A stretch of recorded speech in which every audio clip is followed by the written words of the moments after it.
Estonia is a unique and singular European country that is part of the Baltic States, which line the Baltic Sea and include the countries of Latvia and Lithuania as well. Possessing a unique system of taxes, language, culture, and history, Estonia desperately needs more exposure. So to make that a reality, we bring you the 10 things you didn't know about Estonia.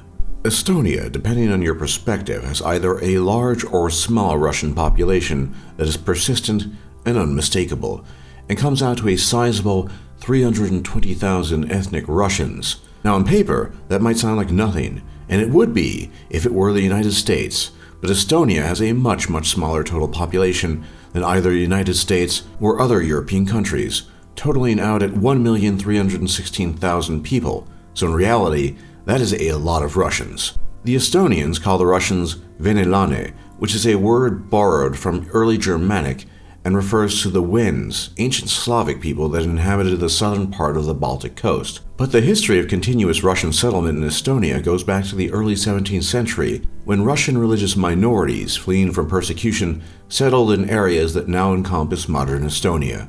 Of course, the most relevant part of the Russian presence in Estonia is that Estonia was once part of the Soviet Union, along with other Baltic states.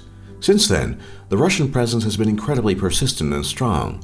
Unfortunately, many of the Russian speakers, particularly those in Tallinn, do not speak Estonian and live in their own clustered communities cut off from Estonian culture and language, which is especially true of the older generations and less true of the younger ones.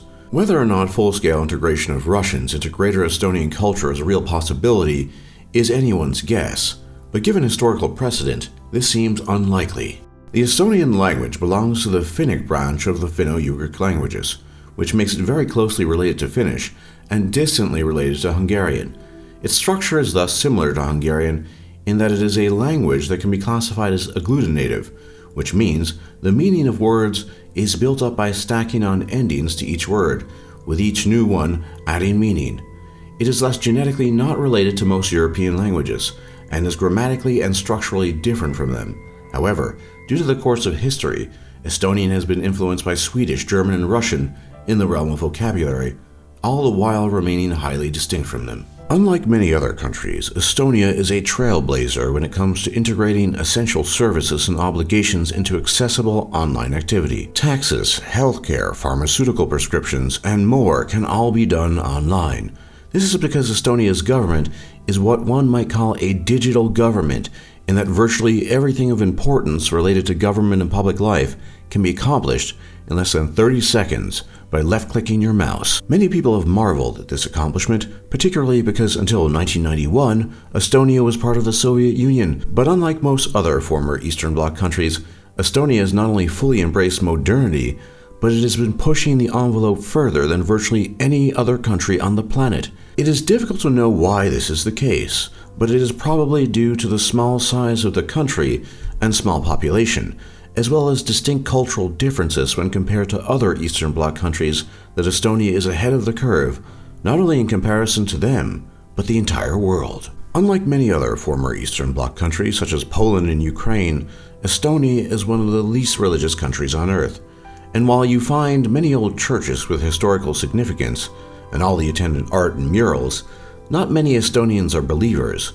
Less than 25% of all Estonians are religious, and those who claim to be are overwhelmingly Lutheran. But the truth is, in a progressive and tech-savvy country such as Estonia, religion is just kind of, well, old-fashioned, and thus none of this should come as a surprise to anyone. Estonian cuisine is similar in some ways to that of its Scandinavian neighbors, but still distinct and unique. One of the most surprising things to many people is that Estonia is a producer of high-quality wine. Above all, the type of wine called fruit wine, which usually has more than just grapes as an ingredient, and can include berries, flowers, and other things. The basis of most Estonian food is meat, potatoes, and fish, and Estonian cuisine is hearty and filling. In particular, rye bread, pork, and dairy products are popular, and Estonia's eating habits are closely linked to the changing of the seasons. In addition, perhaps in emulation of Germans and Russians, Estonians consume copious amounts of beer and vodka. Many foreigners might be shocked to hear this, but Tallinn, the capital city of Estonia, is actually the best preserved medieval city in all of Northern Europe. In fact, the city has been granted World Heritage status by UNESCO, otherwise known as the United Nations Educational, Scientific, and Cultural Organization. The reason for this is simple, as when one walks through the cobblestone streets, looking up at the centuries-old buildings and churches, one cannot help but marvel at it all, especially when considering how well preserved it all is. Tallinn has changed hands throughout the centuries, from the Danes and Swedes to the Germans, Tsarists, and finally the Soviet Union, and somehow, some way, all of its medieval beauty has been preserved. But this then is combined with the seemingly paradoxical modernity of the inhabitants, and one can only be puzzled and in awe. For example, public transportation is free for residents of Tallinn. These types of things might give us some insight into how Estonians have been able to preserve the old ways with the new so successfully. Strangely enough, Estonia has a disproportionately higher female population than male one. For every 100 women, there are only 84 men. In addition to the disproportionate numbers, Estonian women also live an average of 10 years longer than Estonian men, which could at least partly account for this discrepancy. There are all kinds of theories as to why this is the case, but no conclusive evidence for any of them. Either way, Estonian men seem to be in an advantage when it comes to the dating market, and less so in terms of longevity. Who doesn't know Skype these days? And who can live without it? Most people would be inclined to believe that Skype was an American invention, but not so fast, because this incredibly useful and now omnipresent telecommunication software is in fact Estonian in origin. It was created by the Estonians Ati Heinla, Tovo Annus, and Priit Kasalu in 2003. Beyond innovative for its time, and now a must for virtually anyone in the world, it was later acquired, rather uncreatively, by Microsoft, which is why most people think it is American. Fully 44% of Skype employees are based in Tallinn and Tartu, and Tallinn is sometimes called the Silicon Valley of Europe. Today, Skype is the preeminent means of telecommunications between people across the globe, and we have 3 Estonians to thank for it. There was a time when the majestic gray wolf roamed all of Europe, but for most European countries, those times are long past.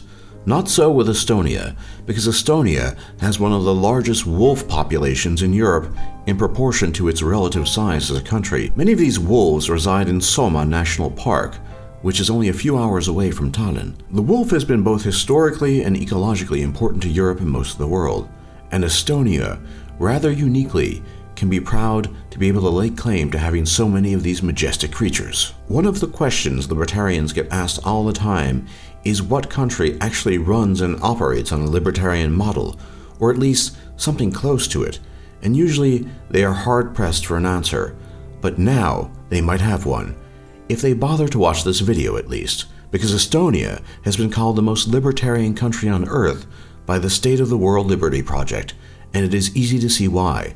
Estonia has low taxes that are easy to pay, with virtually no bureaucracy. Estonians have the lowest debt-to-GDP ratio in the EU, a balanced budget, free trade, and a flat income tax, all of which have led to their high economic growth and prosperity.